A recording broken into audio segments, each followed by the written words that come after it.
You have criticized the government.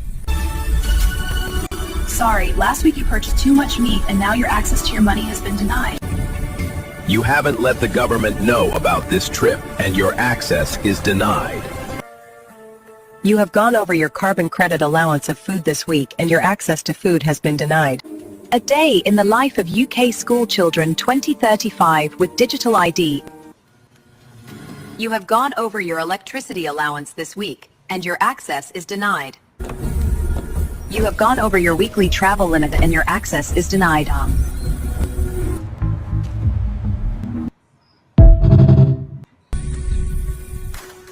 Entry denied. You have criticized the government. Sorry, last week you purchased too much meat and now your access to your money has been denied. You haven't let the government know about this trip, and your access is denied. You have gone over your carbon credit allowance of food this week and your access to food has been denied. A day in the life of UK school children 2035 with digital ID. You have gone over your electricity allowance this week and your access is denied. You have gone over your weekly travel limit and your access is denied.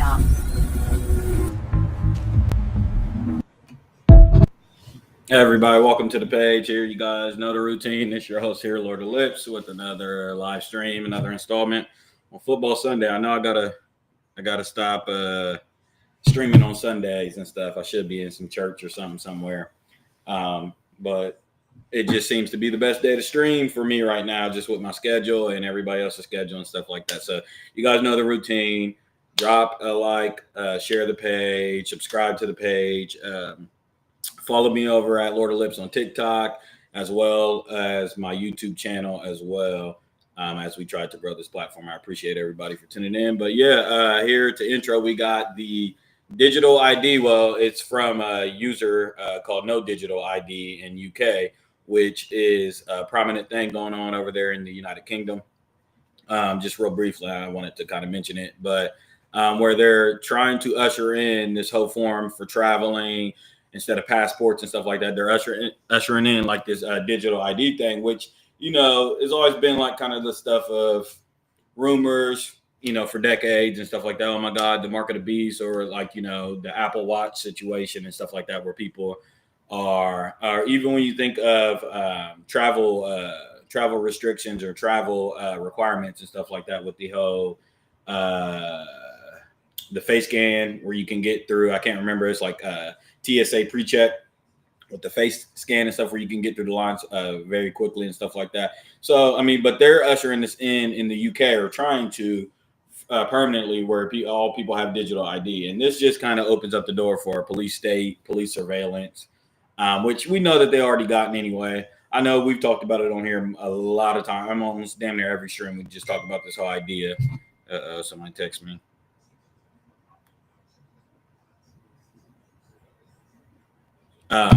We talked about it a lot on here, but, you know, with the means of like Palantir, sorry, somebody's texted me, and all that stuff, it's a very, very possible thing. Okay, I got an invite in the chat. Give me 1 second. I'm gonna send out some invites. Hold on. Everybody bear with me. Bear with me. Anybody know if Shane is up? Has anybody heard from Shane? Has anybody heard from Shane, my good brother Shane? I'm going to send him an invite just in case. Boom. But yeah, I mean, you guys let me know how you feel about the digital ID situation going on in the UK. I think that it's very, very, very, very dangerous. Oh, look at what we have here. I'm gonna wait for the invite to get into the chat here. I thought I silenced my thing. Can you guys see my screen? The mix. Y'all remember this? And look at this. Hunting it is Brady. And he's gonna love this.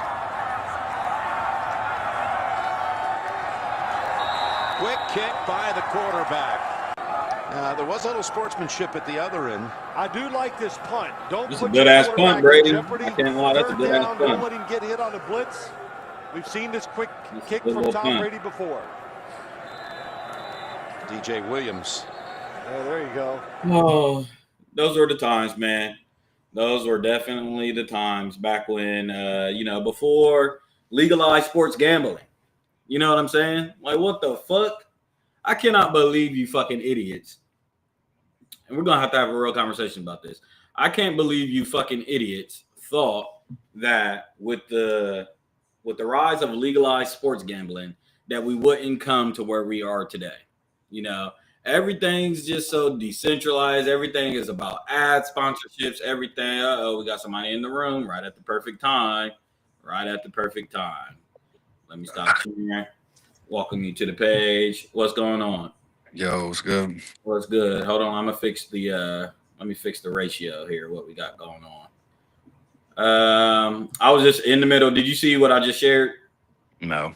No, I'm about to pull it back up. Hold on, let's go. I bet you don't remember this. I bet you don't remember this. No, I bet you actually do. You remember this? In the mix. And look at this. Punting it is Brady. And he's going to love this. What did I just watch? Can you see it? Quick kick Yeah, by the but- quarterback. You about to see the replay. There was a little sportsmanship Tom at the kicked it? other No, end. I don't I remember do that. like this. Yeah, man. I was just talking about, man. I miss the aura, man. Like that team just niggas was so good. He punted it on third down. Was it third down? It was third down. He punted it on third down. Yeah, That's crazy. That's crazy. That's such a crazy flex. Like, dog, Yeah. we're that good that like this ain't even close. Did you see? Have you seen? I know you haven't seen. Where is it at? I know you haven't seen any NBA. Like, did you see Michael Jordan and shit? Yeah, it's that was 3-minute interview. Say that again. That 3-minute interview you dropped? Or they dropped? Yeah. I watched that. I saw that that Shams is hired by Clutch, clearly. Clearly, and that Shams got caught up, and there was somebody else in the media. Fuck, I can't remember who else it was. That whole Clutch thing is just not looking good right now. Trying to say he's lying. Like, dog, Mike don't gotta lie. He don't gotta lie. Mike Ben beat his gambling scandal. Yeah, right. Mike is green. He's clear. He's good. Yeah, real shit. Let's go ahead and get into it, man. You know what I invited you for. What do you think about this whole situation with the NBA Sting? I mean, well, right now they're only arrested for technically like poker shit. Yes. It's not. A lot of people have the assumption that it's two of them. Terry Rozier is different. is he? Yeah, he was throwing games. Well, I know he was. I didn't know if he was being charged for that. That's what he was charged with. Yeah. Okay. All right. Well, he wasn't involved with the poker scheme. Okay. So it's just Damon Jones and Damon Jones was Chauncey. involved in both. Billups was just involved in poker, and Rozier was just involved in the throwing games. Yeah. So Damon Jones, LeBron guy, was involved with both. Right. I mean, this. Do I think LeBron's throwing games? Yeah, I think because he's just too big not to. I think that, I mean, there's been a million documentaries in college basketball. This has been going on for forever. I mean, stuff like this. Terry Rozier's was so blatant. It's like, It's almost like he was just giving the team the other ball. I mean, it was just ridiculous. But these were clips that we were seeing before this all came out about Terry Rozier. You could see him floating on X. People was like speculating that he was throwing games for sure. What's going to end up happening is, and it's already been speculated, that like player props is about to be banned from betting again. It's like, so when in Ohio, when I first moved back home, you know, obviously we know sports betting was illegal until 2023. 2023 came, it's legal, and you used to be able to bet on college props, meaning you could bet on a quarterback, players getting yards, touchdowns, like certain things like that. After that first year, people Ohio started people getting death threats, college players. So Mike DeWine banned it. So the past 2 years, you can't do no college. You can still bet on like teams winning and stuff, but you can't bet on no player specific things. Right. And that's gonna happen in the NBA. A total, because that just happened in Ohio. Like you still go to Indiana, you still go to all the other states and bet college props. Right. If you do that to NBA, places like FanDuel and DraftKings will be losing billions of dollars a year, because I think Kash Patel, might not have been him exactly, but someone already hinted towards like, hey, we're going to be done with NBA props. And if that happens, man, that will be crazy. Yeah. I mean, because it's a lot easier to, like back in even in college, people, you can still throw a game, right? Tom Cruise shit. You can still, even though it's college players where it was like, hey, because what they do is they have lines in like, in basketball, hey, you can win, don't win by 10. Don't win by 10. Right. Keep it under 10. Right. And so you still can do it, but it's harder, and it's like a collective. Like the college, I forget what his name was, but he was the point guard, so he was like, man, I got access. I got the ball every possession. I can do shit. When you have unders like that, but players, it's just like, you know what, this game, I'm not even, hey, I'll tell everybody, I'm not even going to shoot that. Yeah, Zach in the chat. Shout out to Zach. Zach Morrison. He said, "What's up? What's good, Zach? We talking about this gambling shit." It's easier to when you have a college, when you have your player prop, because you can say, I'm gonna have a bad night. I'm just not gonna shoot that much. I tell my family and friends, hey, I'm gonna have a low night shooting, and you just gotta be slick about it, man. And it's really hard because like anything over $10,000 getting monitored, so it's like they got, and it's gonna be a lot. I bet a lot more people start coming out. It's gonna be like a lot. They're investigating 30 other people. You heard KG's about to get got. He's there. KG's about to get got. See, he was involved in that. We know that for 1,000. I'll let you. And it's like, well, thanks for giving us that in the movie. Uncut gems and shit. Yeah, literally. Thanks. That was a layup giveaway. Okay, I'll tell you my thoughts here in a second, but where does Adam Silver, how does Adam Silver wiggle out of this? Let's before you answer it, let me see if I can find he was crushed when they just asked him. For sure. I'm gonna see. Did you see it already? Yeah. Terry Rozier was allowed to keep playing after an NBA investigation ruled that there was no NBA rules violated. What do you make of that decision now amid the FBI's allegations against him? So what happened was, because bets were placed through legalized legal betting companies, they picked up aberrational behavior around. Oh yeah, I can see Ty Lue being involved. He's always been. And so that was brought to our attention by the regulators and the betting companies. We then looked into that situation and were very transparent about it. And while there was that aberrational, I've seen that the FBI, they're getting ready to investigate this clown, and it's the day of reckoning. It's the day of reckoning. But it ain't gonna happen to him. No. Tim Donahue. What happened?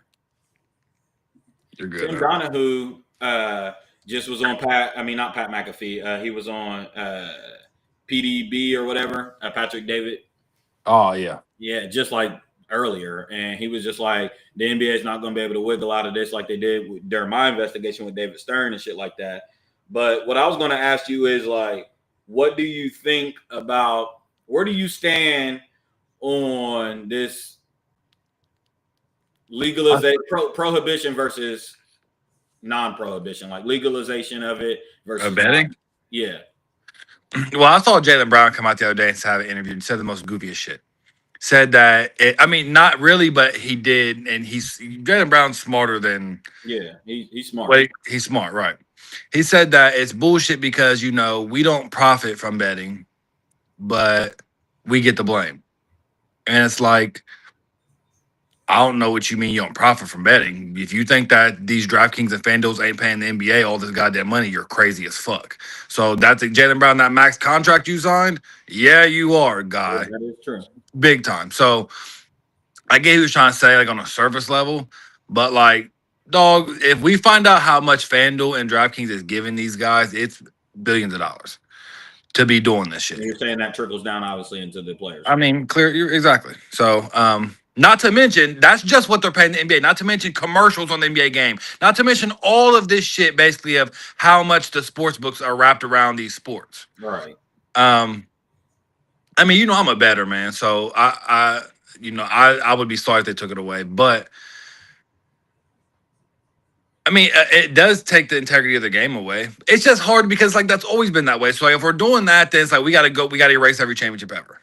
Right? Like that's how I truly believe. Because like if you think that back in the 80s and 90s and 70s they weren't doing the same thing, they were. I mean, it's documented stuff. Yeah, they definitely was. Does this give, because I guess, you know, the idea behind legalizing sports gambling is the same idea behind legalizing weed, legalizing prohibition with beer. It's always the same argument where if you legalize it, you can control the means of that. The government can control the means of it. It's going to happen no matter what. Yeah, if you don't legalize it, they go underground. And then that's when you get black networks and La Cosa Nostra and all these these mafias. But I would have some. I mean, I'm just curious because here the announcement is that this is part of the, the sting, the Royal Flush sting is a part of a big network. La Cosa Nostra is. It's like four different. Yeah, it's four different. Families, right, and they're the shadowy figures that are controlling. The play. Like you said, it's been. The World Series. We know about the World Series. Baseball's been just. Baseball's been bad. College basketball has been real bad. The NFL's been bad. We've had refs come out and say, yeah, after games. This is documented. Like these are people who's come out. We know there's been so many games called on shit like that we can it's a funny thing that we joke about it, but like how many bad calls we've been like that came from New York, or we'll say something like they can't let that happen. Yeah. So sure. I mean, that's a part of the game for me and for you. Like it's so ingrained for me that that's not even an excuse for me. No. It's just it's you know what I'm saying. Even if it's clear as day bad call, it's like that's been happening. Figure it out. It's been happening forever. So like, if we do that, yeah, I mean, ever since Hunters know, I've said sports were fake. Sports are controlled and they're fake, and this is exactly what we mean. Anytime my dad told me as a young boy, son, there's not a $1 billion industry out there that's not controlled. There's never been one. Every $1 billion is controlled by something. Yep. I'll tell Zach sometimes he'll bet him like, who you got? I'll be like, well, what makes more sense for the NFL? That's how me and Hunter have got on this stream and told you guys for years. We was telling you guys last year that we're always trying to look for the narrative arc, like the story. Always. That makes the most sense. And that's what we mean by this is that there's big money and it's a business. I think it's Bobby. Hey, Bobby. But it's a business at the end of the day. And then you got these commissioners. You got David Stern. You got the commissioner of baseball that had his over now involved in it. Roger Goodell, they're going to be looking up his skirt very, very soon. Cash Patel and them said that. But at the end of the day, if there's these 5 families, these New York mob families and shit like that, you don't think that, like I read that the NBA, for instance, the mafia had referees and shit on their payroll. You know what I'm saying? 1,000%. And if you don't think that not only did Michael Jordan get a call with his whole situation that we'll talk about, but you don't think that David Stern got a call? You don't think that these people are going higher up? Higher up? You don't think that David Stern was looking like Jay Leno? It could have been looking like Jay Leno? Yeah. You know what I'm saying? Like, they've always had a overlord, shadowy approach on all sports. It's been a rumor for forever. You know what I'm saying? Literally for forever. The question now becomes, does legalization of it just open the floodgates to where, I know I talked to Sonny. He can't watch anything no more because he done too much acid, really. But he just be like, everything's fake. He's somebody that can't control the veil being pulled back. You know what I'm saying? Right. When the veil's pulled back, he can't. Me and you, we know everything's fake, but we can still get enjoyment out of it. But definitely. He can't. He's like, it's like a show. It's like a show. Yeah. And that's my question to you with that understanding. Does this teeter on the line of ruining sports for casual experiences? No, because take yourself out of it. Yeah, I still don't necessarily think so. I mean, it can for some. I mean, I'm sure there'll be some viewers, but I don't think so. Unless like because it like let's say that they only use these few people, right? Yep. Terry Rozier ain't big enough. You grab LeBron, that's different. Grab LeBron and have a whole bunch of bullshit and documented games and shit like that of him doing that shit, and I'm gonna be making a lot of Facebook statuses. But yeah, to answer your question, yes, I think it will. If you take a LeBron type player or like a KD type player or like a Steph Curry type player or one of the biggest players in the league and say Somebody like, moves the hey, needle, for real. someone that moves the needle. Terry Rozier don't move the fucking needle. Chauncey Right. Billups, Big Shot Billups, Right. that don't. Phillips, I can't believe you. I can't believe you. I know, really, Chauncey. Oh my God, I can't believe you. I can't believe you. Yeah, not when you look at him, you can tell though. Yep. I'm like, yeah, pudgy type. Yeah. Just can't stop gambling. Yeah, that's the other thing is like I told you guys, and I know you guys, you're into gambling and stuff like that.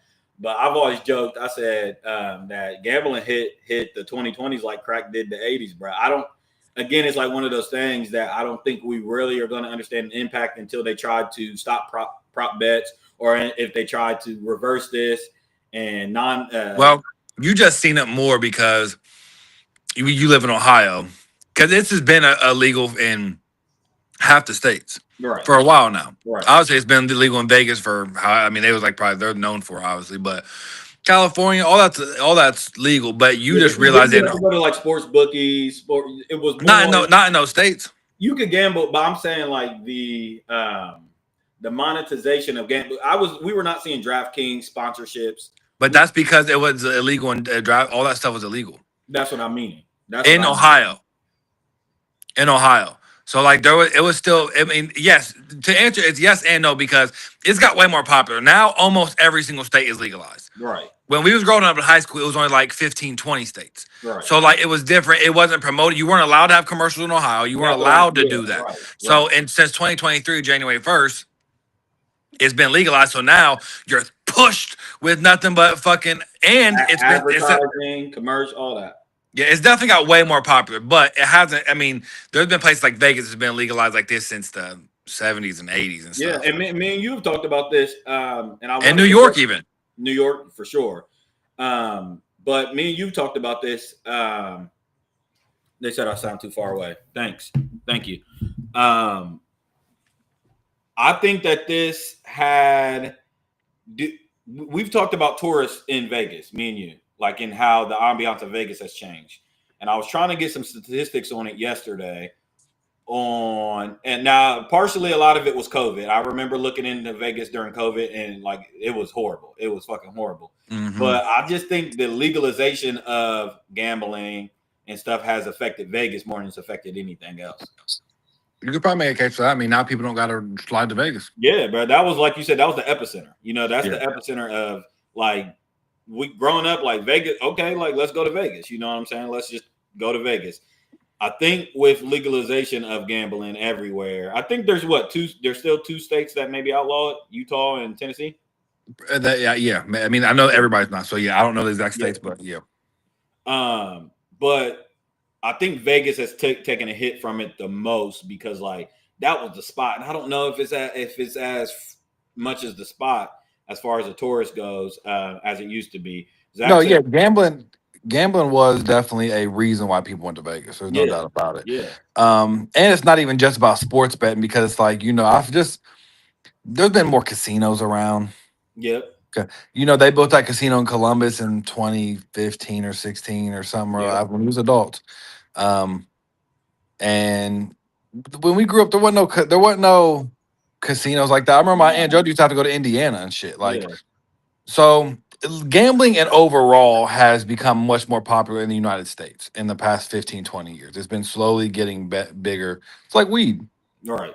I do think Vegas has took a little hit, even though I've been seeing, not so much as recently, but like I've seen a few reports saying like Vegas just don't even feel the same. Like I've been there. Mm-hmm. I've also seen some other people saying like y'all are tripping. And I talked to one of my dudes who went to Vegas 3-4 times the past 6 months. I asked him, Jake, and I'm like, what's up with that? And he's like, bro, I don't know what they're talking about. Like I'll be Really? down here, and this Well, is you the just Vegas. went. When did y'all go? We went to Vegas when we was only there for one night, but that was during COVID, so that don't count. We in 2021 Oh, of damn, April, damn, yeah. And I guess we didn't. Was that your first and it time? was turn. Was That's the that only time I've been. okay? Yeah, So we wouldn't have anything to compare it to anyway. yeah. Nope. I think Vegas is going. I mean, when I see a whole bunch of, I follow a whole bunch of sports bettors and stuff. That shit still be looking live. I'm not gonna Yeah, lie. I'm yeah. really not. So I mean, I don't really know how much true that is. Maybe it has went down a little bit, but this whole I saw someone say Vegas is a ghost town. I'm like, and then another person quoted and they were like put like on the strip there's like 20 new buildings being built. It's like They you wouldn't don't be on build that. 20 billions of dollar buildings on ghost towns. You know what I mean? These investors know what's a fucking ghost town and shit. Right. So I mean, I don't know. We'll see here next year. We'll see what Vegas is in for. Yeah, I guess you're right about that. Zach says, imagine going to Vegas and taking a hit of marijuana as you're playing the tables. Boy, that's what's going on. I know. That ain't nothing. Marijuana. Yeah, that Like, ain't jack shit. please, That. we're not going to Vegas to do marijuana. No, I mean some people do though because it's legalized there too. Yeah, but like marijuana's so Disney. But even now, I mean, marijuana's legalized in Ohio. Yeah. Like it's just crazy, bro. How if you in high school, like we didn't have gambling or weed or. I know. I think we just. I'm not saying that I'm pro or anti anything. Well, I will tell you guys in a second. I'm just saying I think that we take the crossing over like so casually, like we just like entered into a whole new world with all this, like legalization. Like we learned about in school prohibition with alcohol. Like that was a series that you were taught about, like before and after. And obviously we know how history works. I think this era will be written about eventually, but I think us living in the time, it don't feel like we enter. I mean, it does feel like we entered a new era, but I don't think it's talked about as much. That prohibition, because I believe that was in the 20s. Yeah, the prohibition era, yeah. With Al Capone and shit. Mm-hmm. Really kind of crazy though, because that's like now I was growing up, like alcohol being legalized. I think that ain't. Yeah, it's like duh. I mean, it's like duh. Why wouldn't it be? Yeah. So like, I wonder if like in another 50 years, our kids would be like weed and the gambling. It's like why wouldn't it be? Right. Like it's the same way we grew up in. Like it's kind of crazy thinking that alcohol was legal. I mean illegal. That's crazy. This is the prohibition stance. Is that it's such a hard stance because I totally disagree, but I understand that. I think the people that are anti this it's more of a moralistic view as opposed to like law, because with gambling and alcohol, but let's just stay with gambling. There's studies done about the dopamine effects on it, the cognitive effects it has on. Zach says prohibition lasted from 1920 to 1933. That's a long ass period, but the cognitive effects it has on your dopamine levels, your serotonin levels, and then like the addiction levels, and then financially, because the studies show that gambling affects low poverty to low income households more than it does other things as far as it destroying households. So that makes sense because they already got a little bit of money. So they already got a little bit of money. You don't got much to work with. If it is an addictive thing, then you gamble, I guess by the numbers, like if you're gambling like Bruno Mars, he's gambling, he lost $17 million apparently. Yeah, but I'm rich. But I got $200 million. But I got so on the number scale, he lost more money. Yeah, I know exactly. But when you're only bringing in $500 a week or $400 a week, and you gamble 300 of it, and it's just like, hey, I can't pay my bills, I can't feed my kids, I can't. Right, exactly. Yeah, it makes sense. And I mean, if my family's out there watching, I love you guys. But I had an uncle. The reason why I've always been, how I am. I dibbled and dabbled, and I gambled. Gambling stems back literally, y'all, thousands of years. It's called, it's been called different names and stuff like that. But the whole idea of it is like, the fate of the universe, like tossing it up against the fate of the universe, really. And that's why a lot of people that was part of keeping gambling prohibited was Quakers, Christians, a whole bunch of religious sects. They had a whole bunch of movements that actually kept gambling prohibit it because they think now there's no direct quote in the Bible that says gambling, necessarily he doesn't come out and say gambling is a sin. You know what I'm saying? But people have interpreted certain different things in the Bible or in religious texts that kind of alludes to gambling being a sin. And then that's where you get a lot of people in religious sects trying to prohibit gambling. And I just think that we're curtailing. We're just on a collision course with pure degradation in American culture. And I think gambling has been a part of it. I do think legalization of marijuana, although I do smoke marijuana, I think legalization of marijuana is right up that alley as well. I don't ever want to be the person that just because I do something, I don't want me to take my perception on it or me liking to enjoy something and saying that we should spread it outwardly to communities of people. So that's where I'm a little bit torn on this. So I don't know how you feel, but I'm a lot torn on it actually. I mean, yeah, I don't think that it's for everybody. And it's easy to do that. It's easy to say, well, I like it, but you shouldn't like it. But it's really kind of hard for me to really speak about the legalizations for stuff like this. As you just said, gambling's been around for 1,000 years, but really gambling's been around since humans. Yeah, that's what I mean. It's been around from the beginning. Yeah. Whether you tell me they weren't flipping rocks and they weren't, they was huge. And marijuana's been around from the beginning. And alcohol in ways has been around from the beginning. And it's the same thing how I feel about shrooms. I think shrooms should be legalized. It's the same way I feel about the opposite way. I'm not one of them people to I think everything should be legalized. I really do. So you're that's what okay.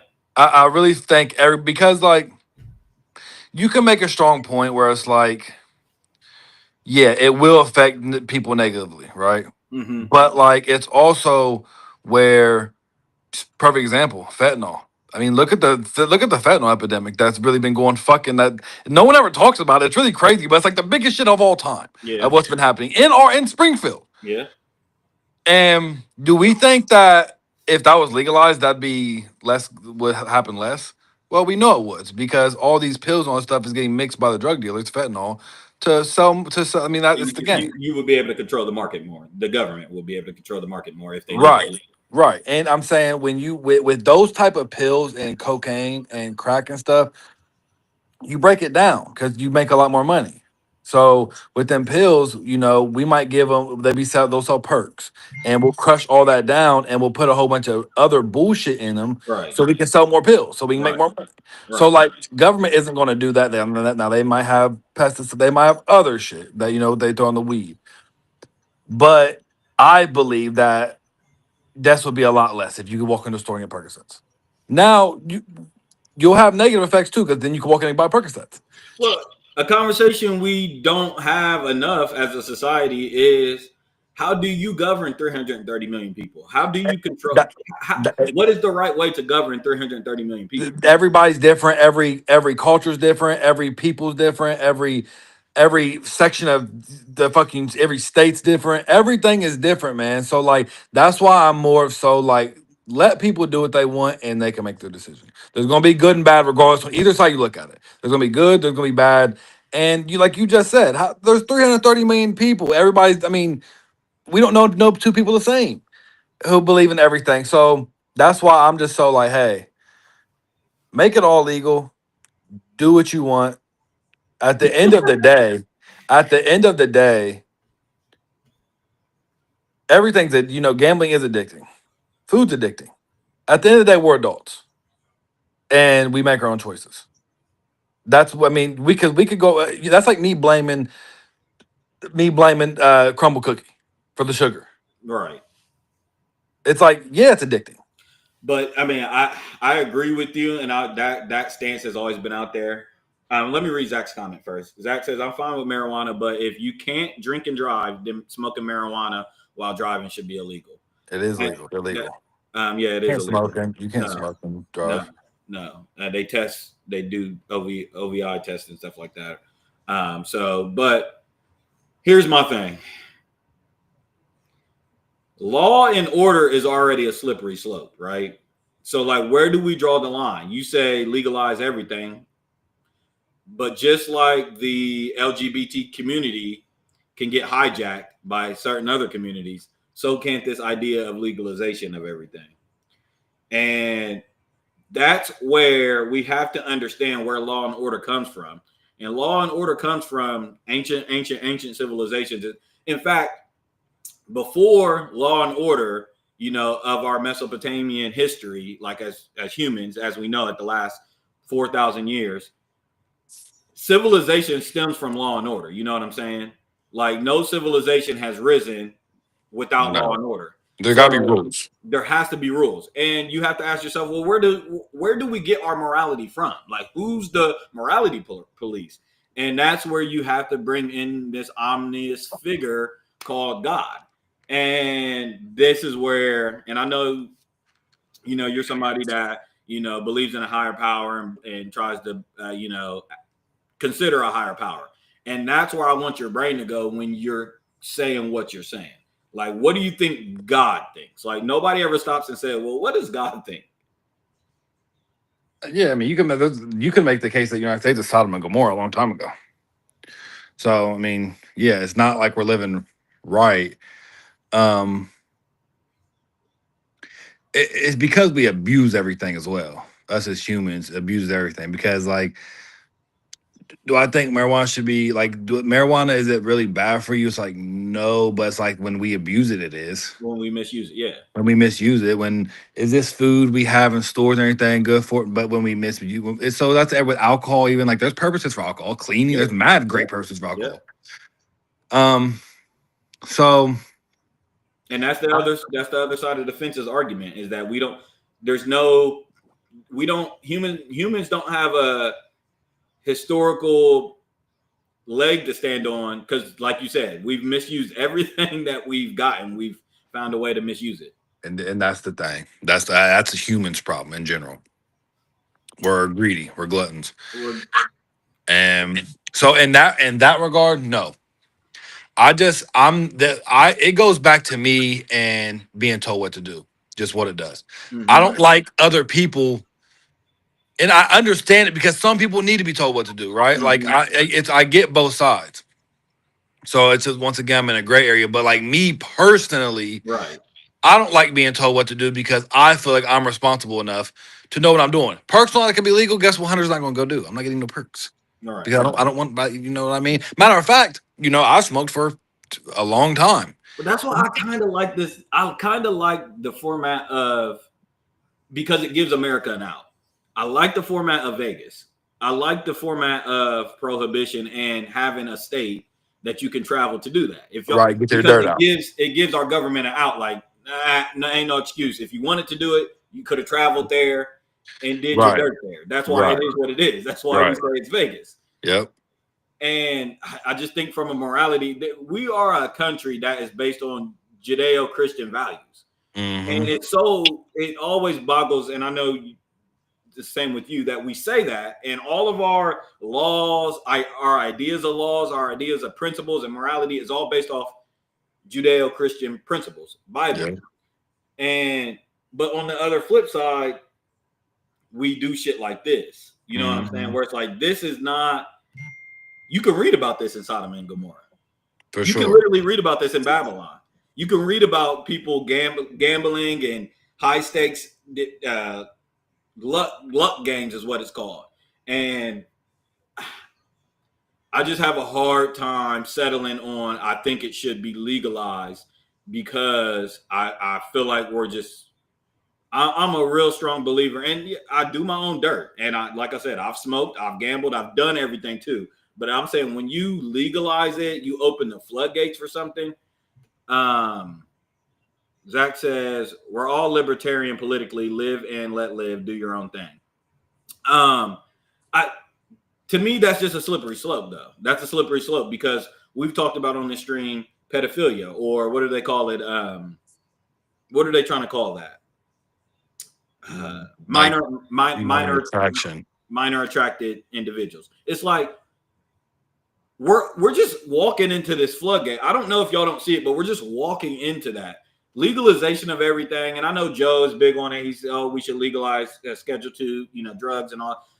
I understand because our government could control more of the market on it. But I also know that opens up the door for different movements, man. And the 2010s was just filtered with different movements and stuff like that. And these movements can get hijacked by sick individuals. And then if the line is already blurred, if we're already legalizing stuff that we've seen as immoral back in the 20s, we've seen it gambling as immoral as a country. Like, what set our principles was our morality. We were like, no, this ain't good. We don't believe in this foundation. We don't believe this is good for society.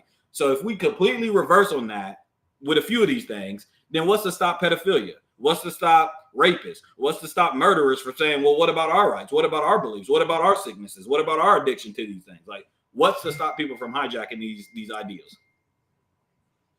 I mean, yeah, I get your point, and it's like, it all lines up. I think one's a lot more extreme. It is. But what do you think is more dangerous? What movements? Is gambling movement or the big movement happened in 2020, 2018? That's a good question. I think that the other movement, I was about to say, to me, it's night and day. Is more dangerous. Actually, I don't know. I think one is more perversive, more sick in a perversive way. Like, you know what I mean? And like sick people can get in. Right. I think the other movement, gambling, I think it has its other adverse effects. I think that the corporations may be getting richer and richer while society continues to deteriorate. I think that gambling has an adverse effect on the economy as far as middle class and lower class society. And I think what the question becomes, what do you hold more at stake? Perversiveness, like sick people, like sexual orientation stuff, or financial collapse? Like, it just depends on how you look at society.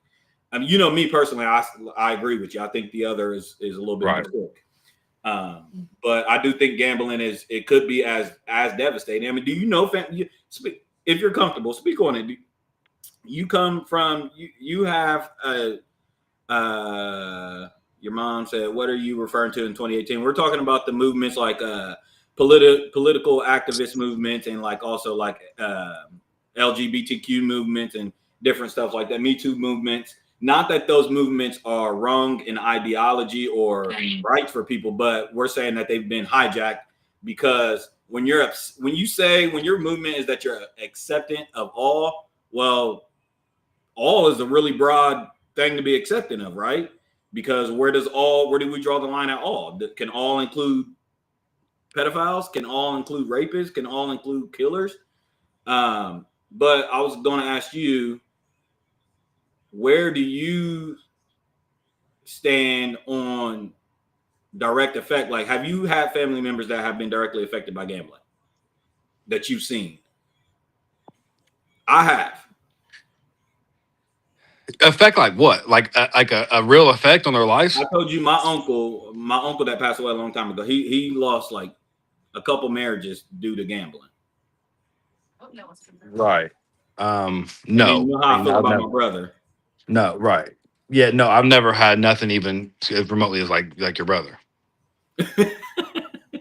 And he's like, I'm not saying he's like, oh, he's bad. He's a gambler for sure. But it's not like he's, he's never not like that. But it's affected his life. I mean, we've seen highs and lows with him. So like that, no. I mean, not really, no. I mean, well, you don't know that. I mean, a little bit. Not really, but a little bit. I mean, I've seen people lose money. I mean, holding. I mean, it hasn't affected. That's why I said it's affected them. It hasn't like put them out. It hasn't, you know what I mean, depleted them or not like that. Like actually to where like people like sell their house and lose relationship. It hasn't did nothing like that, and I don't think it would get like that. But like small effects, and yeah, I mean, you lost money. Holden's lost money, and Biggs has lost money, and I've lost money, and I mean, most people. Matter of fact, if you gamble, go ahead. If you gamble, you lose money. So like that's that's part of it, right? That's the name of the game. But the question becomes, when you are Hunter Stewart today at 29 years old with a family, with a wife, with a kid, how is gambling, like, what are the dangers of gambling with those stakes? Well, I mean, I still gamble, but I mean, it would never even get close to nothing like I that. know not for you. Yeah, right. So, yeah, I don't know. Basically, answer your question. I don't know anybody that's really severely been affected. Right. To where that there was a before and after, like, damn, gambling hit them hard. They're out on the streets, or they lost their home, Or they're like he split up with his girl, and like right. he's like, yeah, he can't see. Yeah, Right. right. Yeah, I haven't seen that. Zach says, we're normalizing a lot of things that should not be normalized. It is. I agree, Zach. It's a slippery slope for sure. Live and let live sounds great on paper, but in reality, it can be dangerous. And then Jody says, yes, I have. So, I mean, there's some people in the chat that kind of say we're entering into a slippery slope. I mean, and again, like everybody, Hunter said it, everybody is grown. I mean, obviously not everybody, but everybody that should be gambling is grown and stuff like that. But I mean, do we agree with 18-year-olds gambling? Not from a law standpoint, but from a do they have the brain capacity to really gamble? Ages are weird for me, man.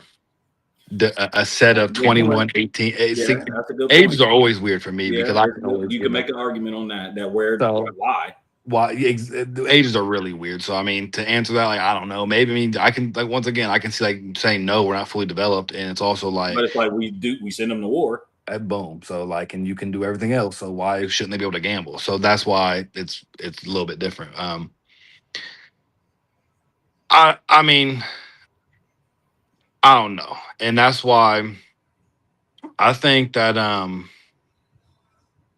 not gonna say gambling will crush your families and stuff like that. I think, but here's my argument for why I think that everything should be legal, because I think right now the underground affects it more.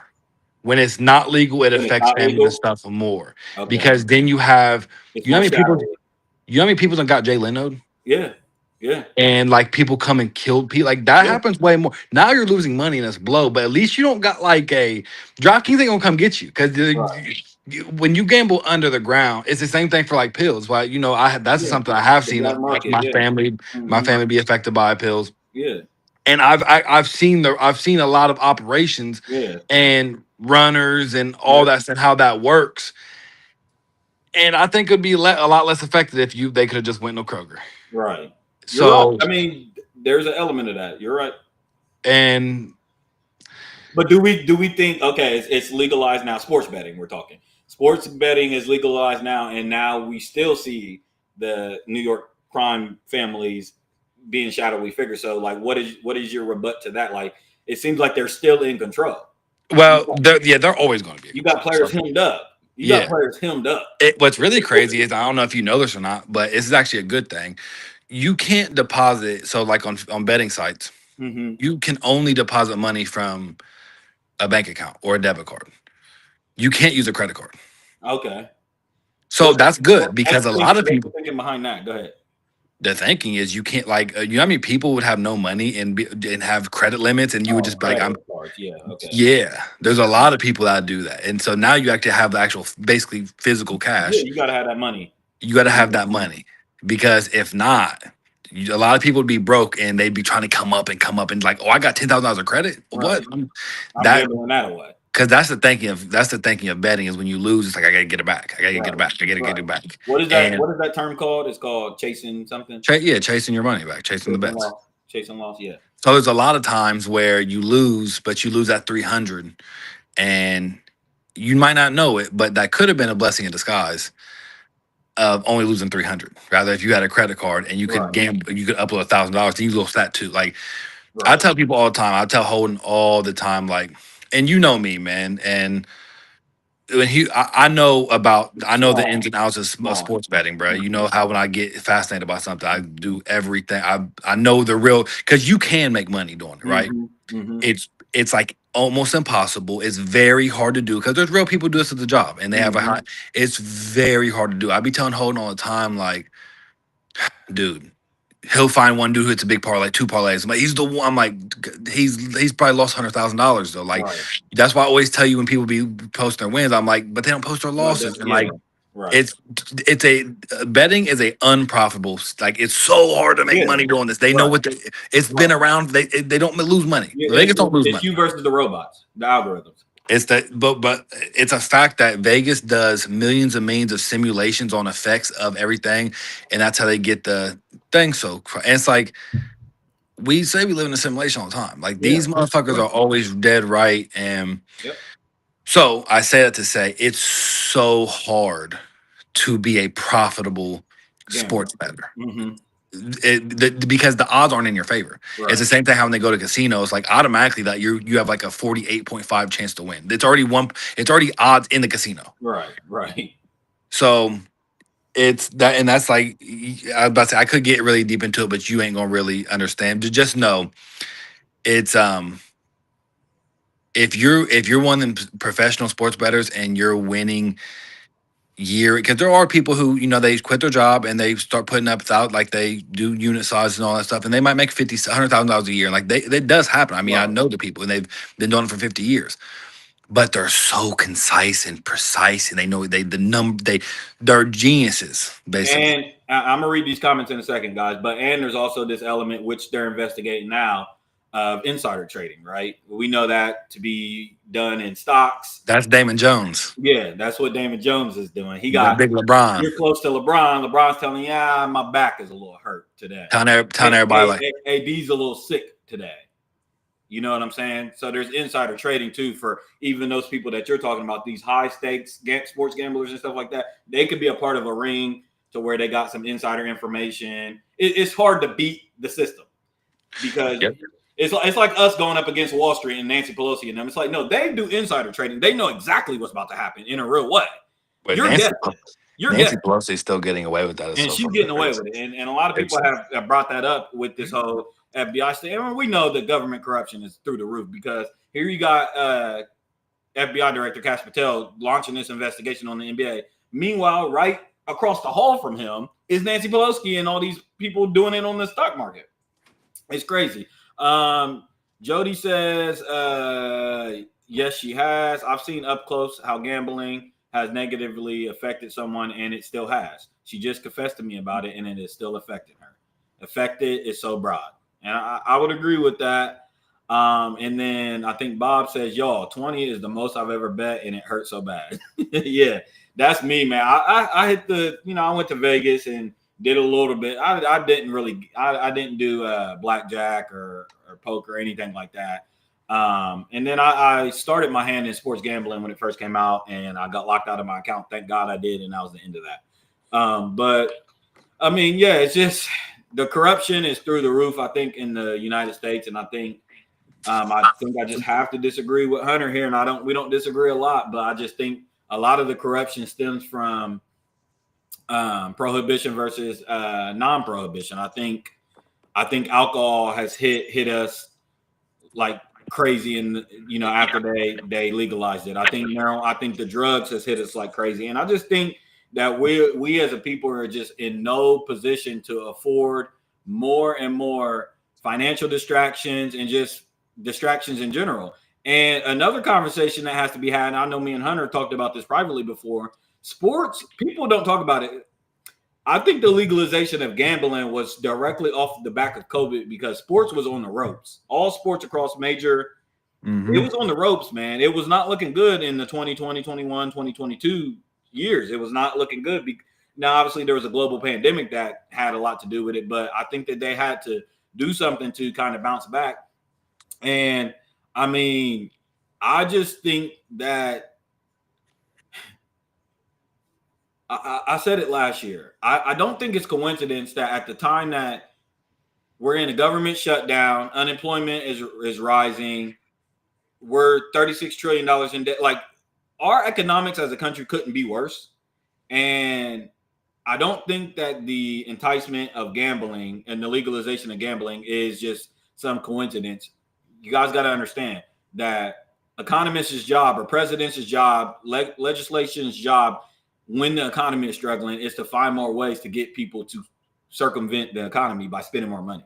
That's what you got the Fed for. That's what you got interest rates being risen and dropped.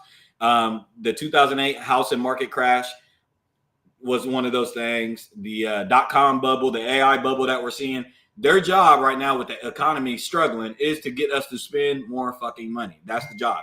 When people are saving money, when you get money and you save it, the economy sometimes struggles. The economy's job is to make you invest into the economy, open businesses, buy houses, so that way the money is circulating. Yep. And I think gambling is a part of this whole thing to get us to spend more money. And we see corporations. I think there's seven corporations hoarding all the wealth, 85% of the wealth or 95% of the wealth. And I just think that at a time where we're really, as a country, in a dire situation, I cannot agree with legalization of gambling. I think that we need to pull our resources and our money together in different aspects. That's just me. See, now here's my thing. Because I agree with a lot of what you said, and this is going to be a cop-out, but it's just what I truly believe, and that's what I believe. If you just said 95% of people are holding the wealth, right? That's happening regardless. Take gambling away today from everywhere. Guess what? Guess who's going to be holding the wealth? Like, if they took gambling away, do you think that there wouldn't be a replacement of something? Like, people always think it's one or the other of grass is the green, like, oh, you take it away, but that's never how it is. It's not, history shows it's never how it is. They would implement something else, and it would be like they're going to make money, whether it's through housing, through medical, through whatever them guys will be. In America, it's the wealth has always been at the top. Can I give you some pushback? Sure. On this idea, I agree. That idea is true. Hunter is not wrong in his idea, but you know me, I've always struggled with that kind of thinking. I told you last time you can adopt that thinking on a lot of things. When we tell people stop eating pork, they tell us, well, you eat chicken. You tell them stop eating pork, they're like, well, you eat other bad stuff. That's where we remain divided, bro. Like, when you're presented with information and facts and information, you got to take that as concrete, and you can say, oh, you know, I struggle with this, I still do this and stuff like that. But you're right, pork is bad. I should try to get off of pork. You shouldn't circumvent it with like, well, you do other bad things. No, take the information as what it is, and either try to get better from it or just admit that, hey, I'm not ready to do that. So with your gambling analogy, I agree that there will be something else. But my thing is that should we not draw the line somewhere? Where is the line going to be drawn when they keep giving us more and more things to make us more and more broker? Do we draw a line and say, okay, this is where we stand? We may be fucked up on other things. We may be addicted to other things, but like we can't keep going down. I keep saying we're on a collision course with like pure, like we're in the midst of hell. Like it's pure chaos in America. And we keep going on that collision course because I think people have this mentality that we're already fucked up. There's no hope. You know what I'm saying? And I don't, and it's different because I agree with you with the pork. So my example only works. Like what you just said was more of a personable thing, more of a growing as a person, as a attitude, mental thing, right? So, because when I used to not eat meat at all, people would say, well, you ain't doing nothing. I'd say, but I hate people like you. I used to say, like, it starts with one. That's how everything starts with one, right? So I firmly agree with that. But my key word was in America, right? So if we're about to make plans on, hey, we're taking all the laws out of America, and me and you are going to create them and start them. I would agree with you. And I would say, resetting gambling should be illegal. But I'm only speaking of this country that was built for what they're doing. Like this is what it was built for. It was what it was built for. For these people, who'd have the money. To get rich, So that's why, like, I get your thing, because you're like, well, if we keep going the thing, but it's like, do we think America's getting better? No. Do you think it can get better?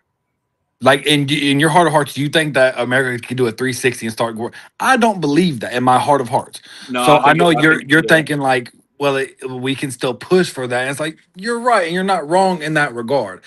I just kind of wiped it up to like this part right here is a lost cause. Right. Now, person to person, as you said, when it's pork to pork, that's something totally different. Pork to pork. Pork I'm to- about to I'm name saying my that. kid pork to pork. That's crazy. when you start, or we don't got to use pork, but you can use gambling even person to person.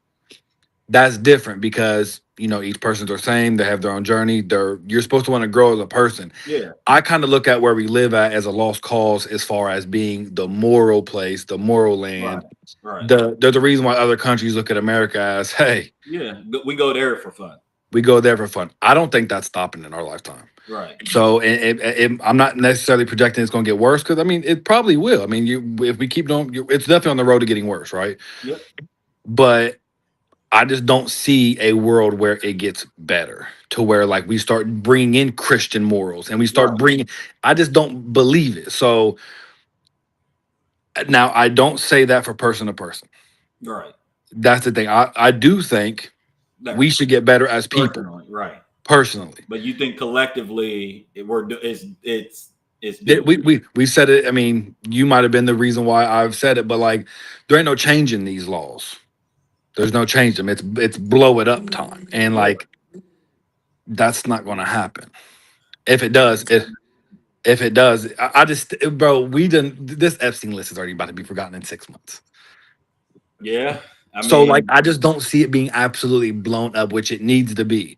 So that's why if the Epstein list went untracked, the Epstein list, bro, we're gonna look by in 20 years and say, nah, listen, y'all. There was a list of this pedophile who was, we all know that it was a whole bunch of celebrities, and they had a pre-list of, it was a whole bunch of high-ranking political officials and every like pedophilia rings, and they're like, well, what happened? They're like, well, they hit it. Well, how'd that happen? It was all over the news. We're like, they did it.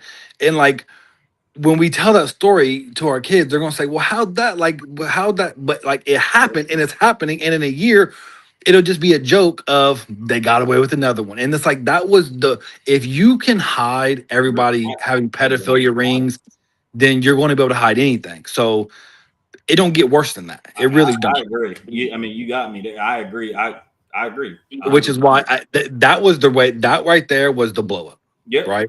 Yep. That was, we said it was kind of scary. To be the red button. That was supposed to be the red button. And we even talked about like, hey, do we want it blown up? Like, cause I'd be scary if it does. Right. But it didn't, and it lost all traction. I ain't heard nothing. That's stuff you try to keep it alive for 2 months after it's done. Like it'll still be a little bit, but in another year that will be like old news, the way this news cycle works. So yeah, I mean, and you're 100% on point. I do think that a lot of that, what you're saying, the forgetfulness is due to, so in Babylon and in Rome, when Rome fell, when you read the text in Babylon and stuff like that, God destroyed them and stuff because not solely because of this, but one of the elements is that the people were so distracted. They took other gods besides him, and they were so distracted with entertainment and play. You know what I'm saying? That the wickedness had risen to unbelievable levels, but the people were so distracted with entertainment and play. And which is why I'm always going to be for people to find their relationship, and people to try to work on themselves, and people to, I'm never ever going to say that you will never hear me. I really hate people who say, well, no one else does it, so why would I do it? That's not how I live my life. And I do, I do my own dirt. I'm a glutton. I'm a, but I'm saying when I do think something and I'm strongly forgetting, it don't matter if I'm the only one person doing it. It don't matter. I'll feel strong in what I'm doing. Right. And when people say, well, you ain't gonna save everybody, but I don't care. Right. That's not because it's more of a moral thing for me of what I'm Michael doing. Jackson say he's starting with who? Right, exactly, man. The mirror. So that's why I agree with you. Like the country's doomed. Yeah. The people, you need to find your relationship with God or your higher maker or whatever whatever you tend to do, spirituality, whatever it is. I mean, I'm not here to tell nobody what to really necessarily believe. I don't really even do, a lot of stuff like that. I don't even care no more, bro. We're 30 years old. I don't try to force none of my beliefs really on no one. I even let the pork down. I mean, to my family, I'll do a little bit, but that's just because it like hurts my feelings. But That's it. Most of we're 30. You know that some things is You got to get to on your own, you're talking to a brick wall. Yeah, and it just so and like people aren't ready to hear you, and it's not meant to be heard or not meant for them to change. You're just literally wasting your energy and breath. No, but I've always struggled. Me personally, I'll read your comment here in a second, Zach. I've struggled with that because, and it's a tough thing. I think Kendrick has alluded to it. Pac has talked about it too. That kind of pressure to feel like we got a classmate, y'all, that calls itself the voice of the streets or whatever his nickname is. But that whole concept and that idea is a really, really tough thing for me because, again, what do you know to be the truth? Because I agree with you that sometimes talking to people is like a stone wall. So it's like, why waste my breath? But on the other hand, you read history and it's always that there's always it's almost like history tells you there's been a battle between wickedness and good. Mm-hmm. And you think of some of our ancestors and some of the people that, like, all the reality that we exist in are off the backs of people that stood up and said something. You know what I'm saying? And you're exactly right again. And I mean, I have a funny response and a real response. The funny response is what Tupac say at the end of more you don't see no loudmouth 30-year-old. That's that. But the real response is, man, you're right. But at the end of the day, I mean, I just feel like you gotta be, if you feel it's your, like, if you wake up in the morning and you feel that's what God put you on your plate for the day, then by all means, then do it. Like there's no in between there. I'm just saying, me in my life, is there truth you would die on? Yeah. Okay. Yeah. Definitely. But mine is more, I mean, I think that me and you specifically argued with each other, with other people, with so much when we was in our teens and younger. Right and exact, but go ahead. Right, but even if we was wrong, there was times where we was wrong. There was times where we used to argue to be wrong, to be fun, just to be mad and just to be delusional. And I think we got so much of that out. Like, people used to say, like, they just argue all the time. They just love to argue. They just love to argue. And I think that we got so much out that now that we're 30, it's like, you know what, y'all? I'm gonna let it play out. As you just said, I've been writing exact for so long, and not only do I not just get my just due, but y'all don't even care about me. Y'all don't even care, and y'all like. So I just think I'm just tired, and it's like, I'm going to say what I'm going to believe, what I believe. And I'll still argue with close people, but I'm saying, like, you don't see me on Facebook no more arguing how I used to. You don't see me making controversial posts. You don't see me saying what I believe and stuff like that, because, like, we know the type of people that's going to comment. There's going to be trolls. It's going to be people that are sent to not understand you.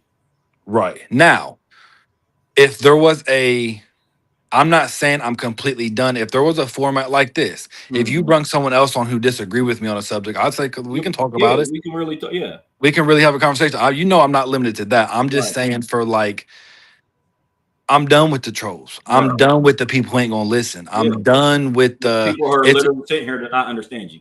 It's exhausting. It's exhausting, and it drives me crazy, and it's annoying, and it's just what it is, annoying. So I at 29 years of age, chalk that up to the game. And you're exactly right. Let me read this first. Zach said, "Why do you think they shut down the government?" Yeah, I was going to bring this up to him. I told Zach this a month ago, and he didn't know what I was talking about. And then he came and told me exactly what it was. To avoid the release of the Epstein list, they still haven't sworn in a congresswoman to elect. So that vote to release this file was at a dead split. And this lady from Arizona, she's the deciding vote, and she got sworn in, and they won't reopen the government, because once they reopen the government, she gets sworn in, and then they'll have to release the list. He said they still haven't sworn in a congresswoman elect from Arizona because she said she would vote to release the list. Yordayak, what's up, Yordayak? I ain't seen you in a long time. The know-it-alls. He said it's all about picking and choosing your battles. I agree. What I was going to ask you is, what are some what are some lines that you will not like if let's just say it, if pedophilia gets normalized? Yeah, there's you go with the zeitgeist? Do you just go with it, or no, but I don't think is like how many of the people that we know? I'm not trying to be disparaging. I'm not trying to be disrespectful. Anybody watching this, how many people, when we look back on the 2010s and 2020 decades, y'all, when they write this in history, how many of us went along with the zeitgeist of the trans movement? There's so many people that have just accepted it. Yeah, I mean, there was. I mean, and I wasn't.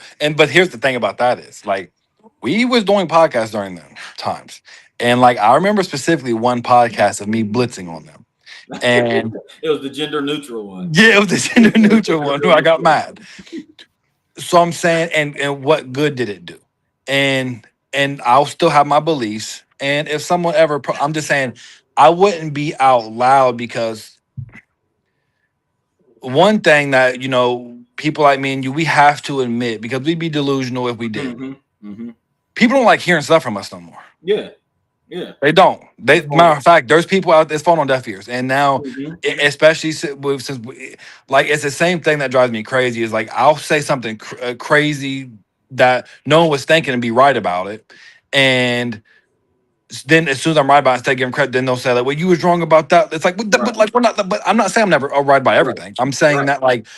That was crazy. Admit that was crazy at the time. It came out. It came to be right. And like now you're saying that, oh, I was wrong that two didn't score. Like, boy, I only want to shine the light on when you were wrong. Exactly. When you have a mountain hill of times where you were right about things that people said you were crazy about. Boom. So like now it's almost like, are we being detrimental? Saying what we believe? Because now people might look at it and say, "Oh, no, I'm gonna believe the exact opposite." I'm so sick of him. You know what? And just argue and have that mindset as they're going in. Right. So I don't know, man. I don't think that. I mean, I'm always gonna have my beliefs. I'm gonna teach my son. I was just about to, because I know you gotta get off. Dolphins play at 1. Yeah. I was just about to bring that. That was gonna be my last thing to you. Is like, how are you going to manage that with the child? Because I told you, you know how I grew up. I grew up with a father that was that. It was like preach, like, and it's just like and it's not like a relationship where it's like I can come to you. It's like more like yeah. If I can now, being a father like that, it's not a rule book. It's not a textbook. It's a day-to-day experience. And I love my dad and respect my dad to the most, but like, my dad was more of a friend dad. Like he took that role rather than like your dad's the preacher dad. Right. And we was still both instilled pretty good morals. I mean, I think we're both good human beings at the core of it. And I hope I can find a middle ground between them. Right. Being a friend. Because, like, you have a good relationship with your dad. Yep. But, like, you couldn't do certain things on your dad. No. You can't. You know what I mean? Like, just. And I don't go to him for certain things. And you don't go to him for certain things, exactly, because it'd be annoying. You know what it comes with. All type of stuff. So you'll do anything, but to do that. When on the other hand, I wouldn't. But I do think that like there's a line. If I can have a number one a good relationship with them, but where they was like you in far as young and instilled with certain things. Yeah. Because as a young kid, I wasn't necessarily like that. Like I mean. I was stood on my ground. Like I remember specific things of being like when I lived in Columbus in 4th grade, like all my close friends like smoking. I'm like being the only one. Like I'm not doing that. Like that just isn't happening. Like peer pressure never really got to me. But I was a kid. And you was more raised in that thing like where it don't matter. Like we're already different. You was kind of raised of like, hey son, what we do, what we practice and stuff. Like that's or understand that that's not necessarily that you're gonna look at different from that. So I'm not gonna necessarily try to do that, but if he'll like I tell Tyler all the time, we just got in a conversation about Santa Claus. And I know it's funny. And I grew up with Santa Claus. Right. And I had some great Christmases. And that's why I told her like I want him to celebrate the season. Yeah. Now when he gets to a certain age, I'll tell him like they're real. Way before I was, but the season of Christmas, right? The feeling and the family the spectrum, and the family and like you can't tell me it's not good. Now, I was telling her like what it is to America is just a big money grab and blah blah blah. But that don't mean there can't be some good coming out of it. Right. Now with Santa Claus, I was saying like, man, I really just don't want to lie to my son. And she's like, it's a little white lie, blah blah. I'm like, I understand that, but like, I just don't want to lie to my son, man. Yeah. And that's what it really just comes down to. And she's like, well, it's just you, blah blah blah. It's not gonna kill. Like we was all lied to and everything. I'm like, I understand that, but like, it opens up it opens up. There was an experiment. There's a writing done about that because those are called like little white lies. But they did a little study on like that concept of, and I'm not disparaging. I never bark about the Christmas thing with people. I've never had. I mean, I did when I was super young. Only when they like pointed me out. You know what I'm saying? Right. I would never go out of my way to say y'all dumb as fuck. Right. But if somebody like said, "Oh, look at you" or whatever, right? Like, oh, well, you're dumb as fuck. Right. But, like you said, I think we just shortchanged exactly what you said. Just like I don't want to lie to my kid, and when you do that, we don't look at the inverse effect of that. That when your son does come to consciousness and realizes that, damn, my dad lied to me, man. And she was even, that's why I was saying, I'm like, that's gonna hurt my feelings. And she's like, well, we was all like, I'm fine, you're fine, everybody's fine. I'm like, I understand that. right. And like this one case scenario isn't going to change his subconscious. Like everything is about little moments, about little white lies when your son finally realizes, like, damn. Right. It's like, but I'm not even just trying to start that, man. Like, I'm just not trying to, she's like, so what? We celebrate Christmas and like, you just tell him that he's fake? I'm like, yeah. Yeah, I mean, many people do that now, especially now. I'm like, yeah. And she's like, well, that just takes the fun out of it. Santa was some of my best. I'm like, I get it. Like, that feeling of Santa coming and shit is like elite feeling. Is that feeling still out there though? I feel like more and more people have gone to the element of the opposite of that. Obviously, maybe more and more people from when we was kids, but that people for sure is. There's no doubt in my brain. I just think in the black, I've heard more and more stories of people just saying, yeah, obviously we celebrate Christmas, but like they always. I bet moms like they're super offended. They don't play the Santa game. No, I bet. I mean, all the kids we know, I guarantee that they do. I bet Deontay's son knows Santa. I bet Amelia and them do Santa. I bet all of them for sure. I mean, I don't know for sure actually, but I would assume. Right. B Mitch's. I mean, I would assume that yes, Santa's. And Tyler's even like, he don't got to be a big thing of like, I don't, because my first thing, well, not my first thing, but a part of it is because like, and this is a selfish reason, but like, I don't want my son thinking like some fat imaginary man is getting him gifts when like I'm working hard or like these coming from me, son. Yeah. And she was like, no, I agree with that. Like, even my parents, they only did like 1 or 2 gifts from Santa. And like most of them will come from us, like 1 will come from Santa. And I'm like, okay. But so that's just a part reason. But it all comes down to I just don't want to lie to my son. So like we never really came to a conclusion. Like first off, right now, these years don't matter. Like he don't know, he can't talk, he don't understand, he don't know what nothing is. Right. He's 6 months old. Right. But like when he's 2 and 3, he'll be known Santa, and like. And I think as I said, I see both sides because people always like one believe is no, but it's like when you're experiencing something good, like all life is full of experiences, and like we took back to good experiences. So like if there's a bad, but like the overall experience was he enjoyed it, it's a slippery slope, man. So we never really came to a conclusion. And I don't mean necessarily don't have to like this year, maybe probably not even next year, maybe it's a year and a half. But eventually it's going to come down to like, I just don't want to lie to my son, man. I got to respect. I mean, I respect whatever people do with, their kids and shit like that. I respect it as long, like you said, man, people, the intent is good. People's intent is good. Obviously you don't have ill intent, no matter which way you choose. No one has ill intent for their child. No. But there is some other elements that you've discussed and stuff that we know about that plays into psychology on, like you said, lying to the kid. And then also, can we not build a Christmas, a family tradition? Like, how did Christmas get hijacked by Santa? And then we're saying it's about Christmas, like Christ. Right. Like, why can't we really do the Christ thing? Why can't we really do that? And why do we where did this figure of Santa come from? Why is that the thing? Old Saint Nick. Yeah. So Yeah, I don't know.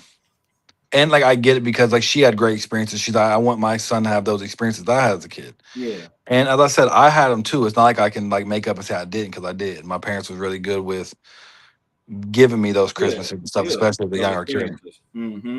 Yeah, and I mean, there's memories I still remember like that coming. Is the church is still out here part lying, doing the Santa thing? There's no doubt about it. That is crazy. But even like once again, another thing is like I have a lot of pictures when I was a kid, like sitting on Santa's lap. You tell him what you want and everything. Yeah. It's just different, bro. I mean, I just think I'm too OD in situations. Cause I told him like I don't want my son sitting on Santa's lap. That's a whole nother thing. And she's like, why? I'm like, well, if he does, I'm right next to him. Right. I don't. And she's like, why? You think always think? I'm like, you just don't like. You're. I don't want to like. You're naive in a good sense, as far as like you don't think the world is sick, but I do. You And look it's at like the best in people. yeah, but it's like that fat Santa dude smokes beer. I mean, smokes and drinks and Yeah, he's a real person outside of that thing, and we don't know what person we don't know who that is. We don't know who that guy is. That random guy who's at the mall.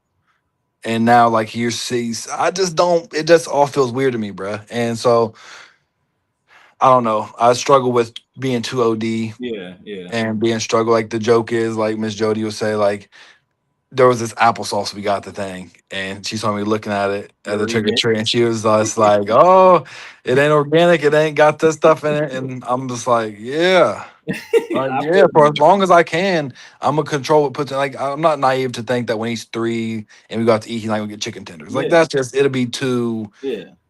He's gonna live in America. He's gonna buy blah. There's a line, but it all goes into, and it's one. It all goes into me and your thing that we've been saying since the old pod, that to be a Jerry or to be a Rick. It's like, yeah, exactly, and that's why I've always told you I love you to be a Jerry. Yeah, because like once you get too much information, it ain't fun up here. It's not fun. It's not, and then you're just a conspiracy guy, or you're the guy being too OD, and you're the guy, and it's just like, man, bugging out, and you don't, and like once again, like most of our high school stuff, you thought your dad was OD, like you couldn't, like there was times where you couldn't stand your dad, and you're like, dog, he's so annoying. Yeah. And now you're an adult and you realize, like, damn, my dad was right. But I'm sure that hurt your dad. But I'm sure your dad's feelings were hurt. Like, I'm sure all them fights and you moving out and them times, he's like, damn, like, I'm just telling him what the fuck it is. Yeah. Like, so, I mean, I'm going to try to avoid that as much as possible. But I mean, as you said, and I've said, like, I'm going to smack him in his mouth. I mean, at some point in time, all son and fathers come to, as being turned into a man. But, Simba and watch The Lion King. It just happens. But and that's the part, you know me. That is the funny thing, because and I'm about to get off after this, but since you've known me, when I become fascinated with something like that, I do all the research and I try to figure it out and I try to master it and I try to know it by the law and I'll read the books and I'll get the interviews and everything. But like, there's no manual on this. There's no right. I mean, there's nothing. Every kid's different. Every situation. Everything's different. So like it's hard for me because I'm usually like, okay, well, it's something new, but I'm gonna go do my research on it and I'm gonna come prepared. Yeah.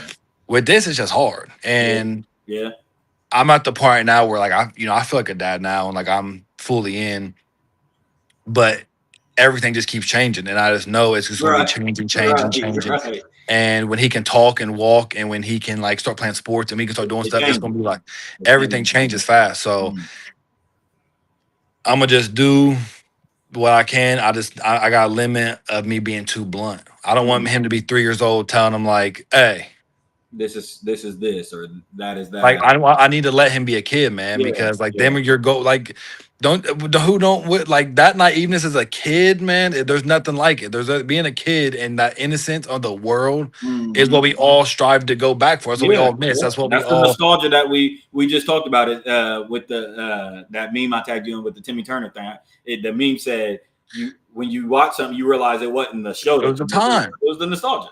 Exactly. And it's like you don't remember the show. You remember you being 8 years old and not watching the show. Yeah, and with your brothers and not worrying about bills and pedophiles and anything. You were just watching the goddamn show. So I'm gonna try as hard. That's what I'm gonna have to battle with, of like telling him fact from fiction. When to teach and when to let him have fun or live, and when you're supposed to be teaching. Yeah. And the first thing is gonna be like, Daddy, why can't I eat pork? Yeah. And it's like, son, we just don't eat pork. Yeah. Then it's like, then you might deal with this. I can't wait to watch this all play out, everybody. He's my best friend. I know him I can't wait to watch this all play out because he's somebody he loves accountability more than he loves anything. So with a child, accountability goes all it's hard. It's hard. It's out the window. You already said you try to when he cries, you try to set him down, then you literally feel bad now. Like with me, like if you're trying to hold me accountable, your friend, you don't feel bad yourself physically. But with your actual child, you physically might feel sick. There's something, I swear to God, and it sounds like some head ass shit, bro. I'm telling you, I noticed it from day one. There's a feeling when he cries, bro, that makes you like, I can't even describe it because it's a new feeling, but like when there'd be like month 1 or 2 where he was just too much and he was crying, screaming. We'd go put him in his room and I'd be mad, like, you know what? Like, boom. And I'd go lay back down for 5 minutes. I would literally like, not like feel bad for like a homeless person, but like you would feel a connection like pulling on you, like you're crying down there.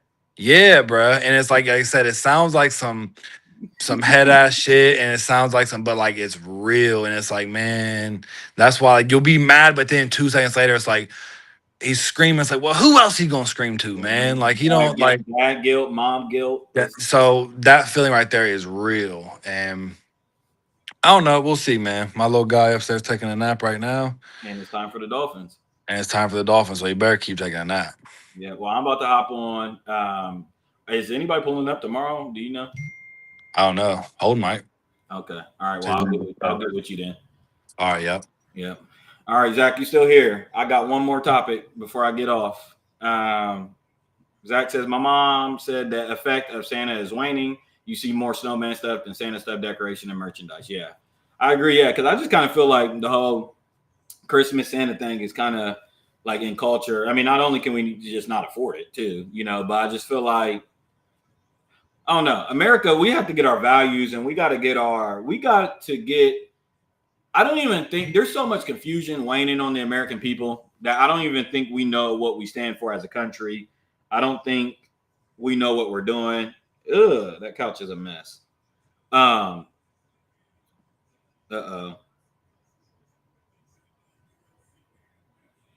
Okay. But what did I want to, there was something that I wanted to touch on here with you guys here. Hold on, give me a second. Let me go to my timeline. One thing, you guys may see the thumbnail as Jay Leno, and I just thought it was funny because earlier this year, Jay Leno, popped out. He went rogue for a few weeks or a few days. And then he popped out and he had a patch and he had a black eye and shit like that. He claims he fell down a hill, but we know what hill that was. But I wanted to briefly talk about this this three-eye atlas situation going on. It's really, really interesting. And I'm running a little bit behind on time here because we went a little bit longer than I expected. But the three-eye atlas situation is very, very, very weird because you have an interstellar object, the third interstellar object that we've detected. We know about Oumuamua. I think I've talked about Oumuamua before. That was years and years ago. Then there was a second one. Jay Leno is very annoying, but he's also tied in with people, powerful people. But Oumuamua, then the other one that started with like a B or something, and then now we got 3-1-eye atlas. This one is the size of Manhattan. It's like thousands of kilometers big. It's like ginormous. It's obviously an Earth-ending. It could be a global catastrophic event if this was in our alignment to hit the Earth. It is not. So that is not where the conversation around 3-eye atlas is around. It's about what it is. It has entered our solar system. I mean, not our solar system, but our orbital system. It is, and it's now we had an astrophysicist, Avi Loeb, who was the one to kind of break this news. They first detected this back in, I think, June or July. We've been protracting it for a long time. I've talked about with the closure of the government shutdown, NASA not being able to, he said, is this an asteroid? They're not saying it's an asteroid. It's rumored to either have been, how is this your first time hearing about it? It's rumored to have been a comet, which we've had those before, and it has entered the asteroid belt. But its programming in it and its elements are really, really weird. So it's kind of raised red flags behind because it seems like it's being controlled by some sort of intelligence. So that's what's going on here. Now, I think it's going through I'm blanking on the word, but that's coming up October 29th, where we're going to be able to get more information on this thing. Now, it is currently behind the sun, headed towards Mars, but it's behind the sun, so we're not able to see it, but it's going to be the closest to Earth's proximity on October 29th. And then I think in November, late November, we should have a clear understanding on the direction it's heading. But the way it's entering the solar system, and then it's also changed the tail. Usually with a comet, you have the gas burning, so you see the light remnants of it, and then the tail is trailing behind it from all the imminence of the gas, being burnt off, and all the cosmic dust. But with this, the tail changed course. The tail is at the front, so it's almost like, and I've seen the video, it's almost like if you have a car, but the exhaust, the smoke coming out of the exhaust is not coming from the back, it's coming from the front of it. So it definitely has elements of stuff that we've never seen before. A lot of people think it's the Anunnaki returning.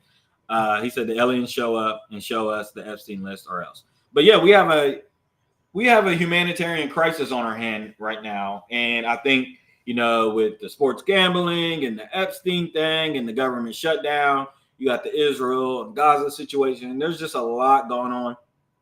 To people that follow the news, even like Zach, is not even up to date on what's going on as far as a potential catastrophic event happening, or there's even reports of them potentially sending probes, this mothership or whatever it is, sending probes out of it, because right now it's in the perfect spot.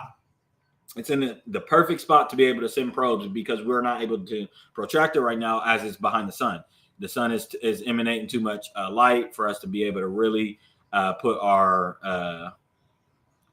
Jared, I didn't even see your comment, my guy. He said we're doomed. But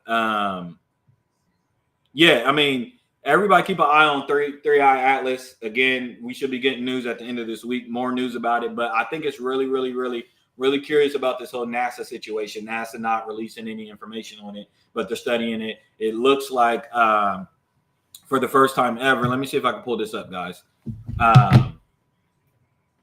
Space. Hold on.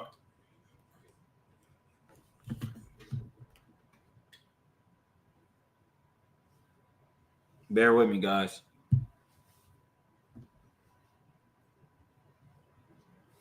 Space defense systems. All right. Am I still here? All right.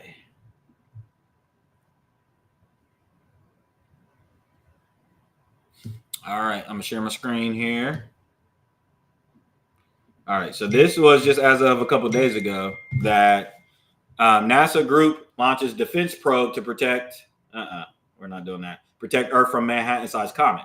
So for the first time ever, they've initiated some space defenses. We got all types of rovers out there. We got space observatories, cameras, satellites, all types of stuff out there. But thank God, I ain't gonna lie. Thank God that we do have the I think the fifth Department of Defense now with the space defense thing that Trump enacted back in 2019. But it says, let's see here. Let's read it. The NASA coordinated group has reportedly begun efforts to observe comet 3I Atlas after it's seen emitting a never seen before alloy and exhibiting the other strange behaviors. The cosmic anomaly, the Manhattan-sized interstellar object that potentially has alien tech. This is what's being by astrophysicists, Harvard astrophysicists. They're saying that this is a potential, our first contact with an alien species. Now, I know that they've been trying to, ploy us with the whole disclosure of alien information and that, all the disclosure with the UAPs and all these different things over the years. And it keeps falling on deaf ears. They keep trying to rev up this engine. But I think that this is a really, really interesting thing, because not only are we being probed with this 3I Atlas situation, but we're also at a turning point with artificial intelligence. So here's what I'll say to all my tinfoil hat people out there, that if there is a time for an invasion or anything like that, it's going to be so confusing and it's going to be so weird. Here we can have, there could be a spaceship hovering over Manhattan tomorrow, and I think half of the conversation is going to stem around this artificial intelligence boom that we're seeing, right? And because a lot of people may not believe it, and that's a whole conversation that we'll have with artificial intelligence, and it's what it does and the effect it's going to have on society and belief systems and whole different things here. But we just are entering an element where we won't know truth from fiction, and I think that that's exactly where our government and all the powerful people in control of all this want us to be, because there was a war on truth in the early 2020s, and then now we're seeing censorship, and then now you're seeing digital IDs in the UK, and all these different things. And I just can't see how people aren't seeing this for what it is. You have got to see these stories as all a part of this conglomerate effort to keep us controlled.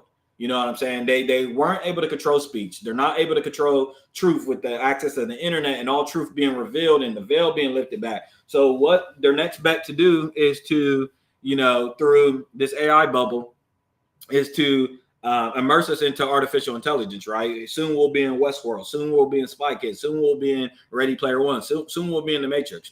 Well, part of the red pill, blue pill thing is like, you don't know what it changes the rabbit hole goes super deep and you don't know what to believe. So if we're dealing with artificial intelligence in the 2020s, the late 2020s, early 2030s, right?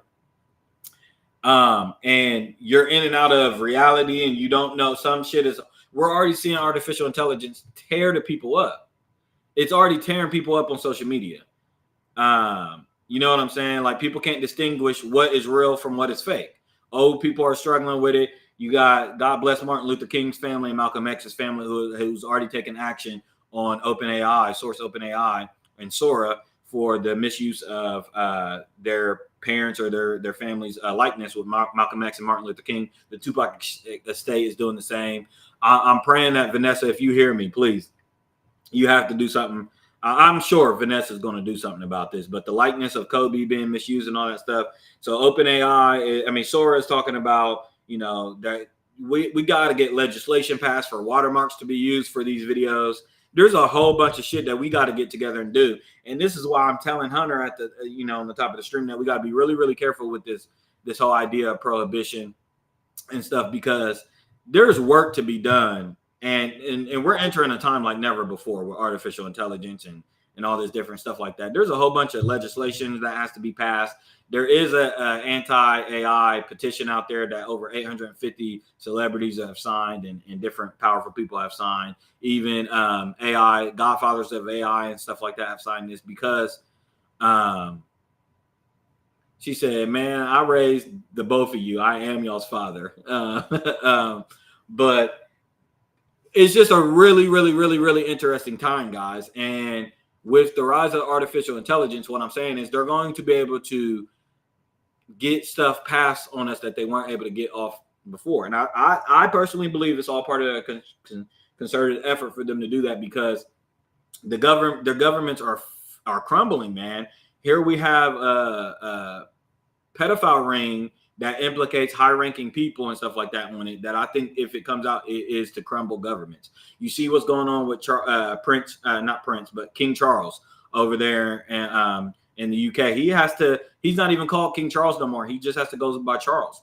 And you've seen what happened with Prince Harry and Meghan and all these different the royal family and stuff like that were implicated on these lists, man. We're y'all got to read and look at what's going on over in the United Kingdom. Then you have to see what's going on over there. Now they're claiming that Epstein could have been a part of Chinese intelligence and Russian intelligence, and we know he was a part of Mossad intelligence over in Israel and stuff like that. So my point is that these are powerful governments and stuff like that implicated on this list, and they can't afford for this list to come out.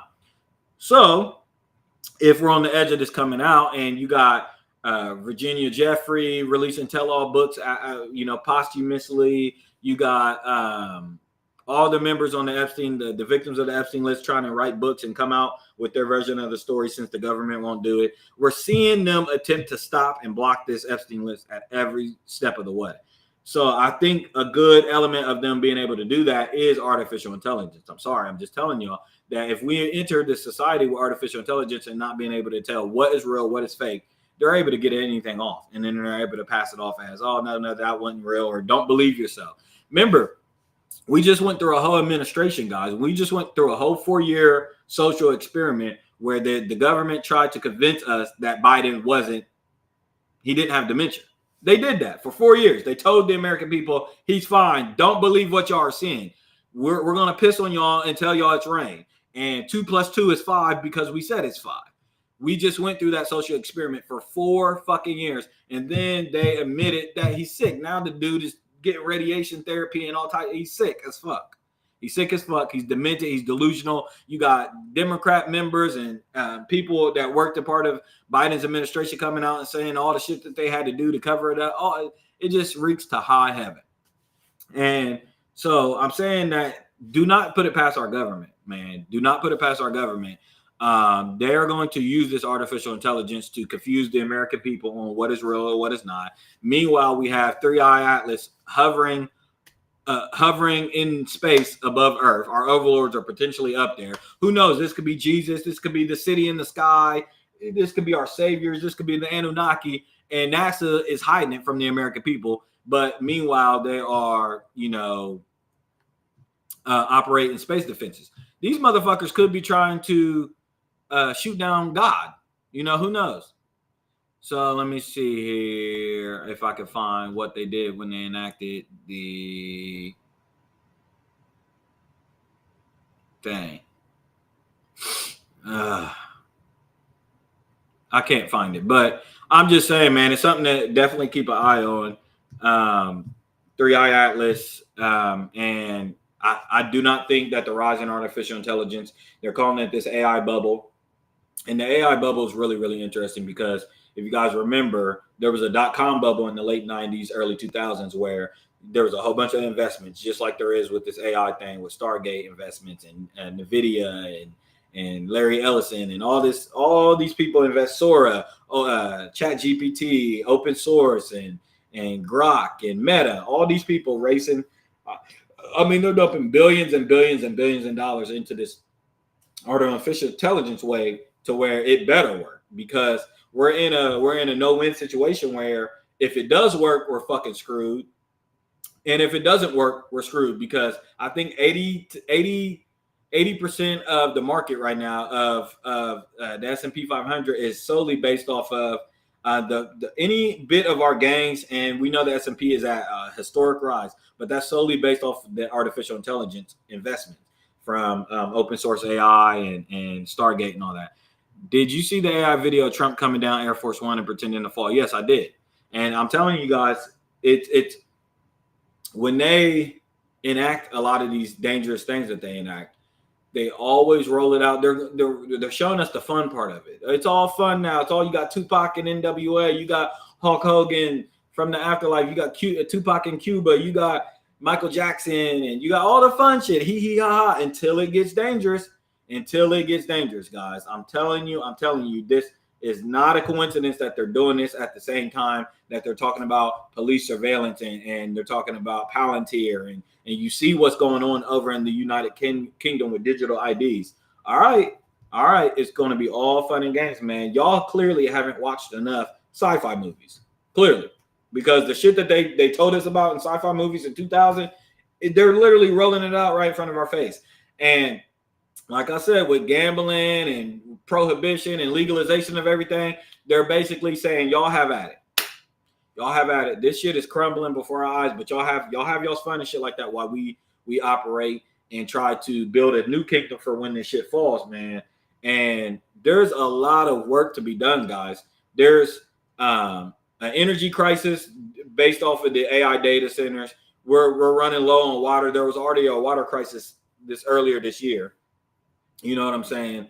We're talking about electricity prices rising through astronomical numbers, right? I'm telling you guys that the you guys are going to see in 2026 and 2027 the pass down cost of this energy crisis that we're going through if we do not do something about it. So I'm saying there's a lot of work to be done. We cannot be focused on gambling and sports gambling and all these different stories and all the degradation of society when there is work to be done. We have got to we have to decentralize artificial intelligence. We have to decentralize it. No one man should have all that power. No country should even be able to yield all the power with artificial intelligence. You know what I'm saying? So we got to decentralize it. Then we have to talk about how it has adverse effects on the actual planet, man. Here we are ousting Elon Musk from doing the EV, the electrical vehicle thing, because we didn't have the sustainability of it. But how do we have the sustainability of artificial intelligence? How are we able to do this? Which sci-fi movie do you think best represents what we're going through right now? The Matrix. Definitely, it would be The Matrix. It could also be They Live. It could also be Enemy of the State. And then there's also what's my movie out there?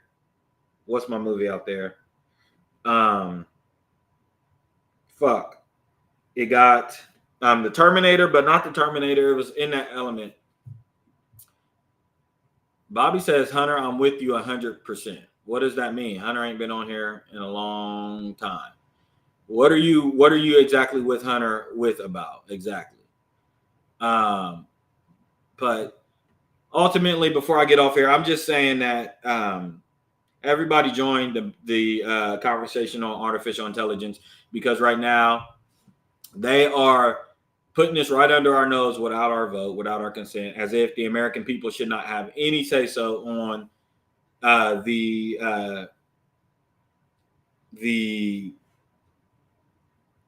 immersiveness of artificial intelligence with our everyday society. We don't get no say in that. We don't get no say on if we want robots to walk in the streets. We don't get no say if Amazon is already reporting that they're going to lay off 600,000 workers to supplement costs and stuff like that and replace them with robots. We don't get no say in that. So I'm just saying, man, we got to pay attention here. We got to pay attention. It is very, very, very, very, very vital that we pay attention in this moment in time. He said, I feel like we're living through the Dark Knight Rises. We are indeed. And then there was one more thing I wanted to talk about.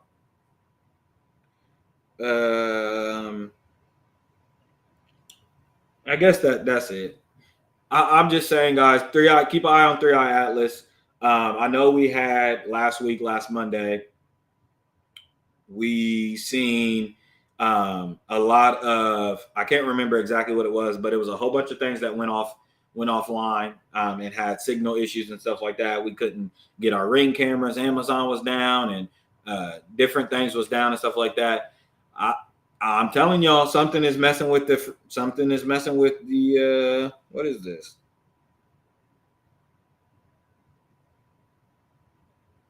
Something is messing with that, and we're going to see it really, really soon. So anything else that you guys got, I'll give you guys another 2 minutes to drop comments and stuff. I appreciate everybody being in the chat today. It was a fun one.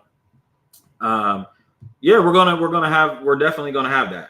We're definitely going to have that. What we're going to see is Trump is going to try to, the technocrats and oligarchy and that whole idea of